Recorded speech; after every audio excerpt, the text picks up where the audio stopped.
Hey everybody. So you may have heard in the news lately, there's a big story going on about how a company used data that they got from Facebook users to manipulate their behavior and drive outcomes. Now, in this case, we would say that that may be considered bad, and I think most people would probably agree that there's some questionable things going on there. People gave their data for a reason that they didn't necessarily know what it was going to be used for, and then it was used to push their political buttons to drive them toward a specific outcome that wasn't necessarily in their best interest, or at least that they wouldn't all have agreed was in their best interest. But if you think about it, technology and the ability to do this, A, is not really new, and B, isn't inherently good or bad on its own. No technology really is good or bad. Technology is neutral. How you use it is what can be good or bad, or right or wrong. So how are some companies using this data for good? Well, if you think about it, Netflix is a great example. They use the data that you give them about how you watch stuff on Netflix, how much of it you watch, what genres, how long, how you rate them, so on and so forth, to then guess what else you might like, so that they can put that in front of you. Now, if you think about it, that Netflix subscription that you have every month, in a direct selling context, it's kind of like an auto ship.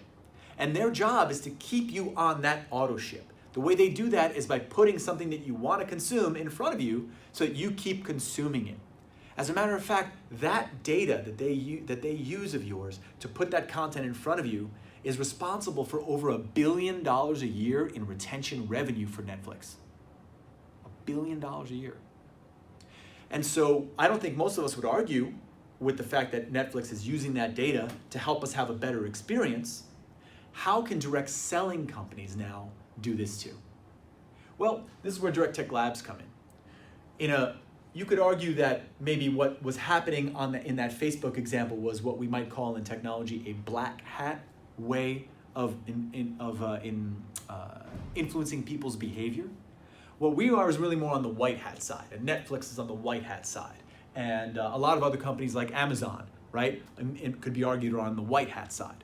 Well, what does that mean? Well, we're using the data that our direct selling customers provide us about their direct sellers and customers to actually give those people an experience that's more in line with the expectations that they have as individuals, as opposed to a sort of more antiquated way of doing business that most companies in general have done, including direct sellers, which is thinking, what experience do I want my customers to have, and how do I push them all toward that ideal experience? We now realize that it's much more efficient and much more effective to understand, who is this customer in front of me?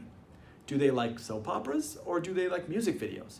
Do they like romance movies or horror movies? If I put horror in front of a romance lover, not gonna keep that auto ship. Similar, some people are going to be leaders, some people are going to be customers, some people are going to be some of these categories in between.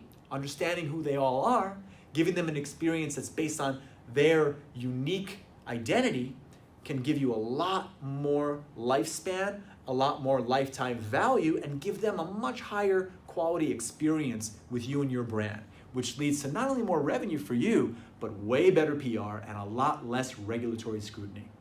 So think about that as we move into this future of direct selling, and all these other brands are already using this for years now. We're kind of late to the game in direct selling, but we're making it happen. What kind of impact could that have on your business? Thanks as always for listening. See you next time.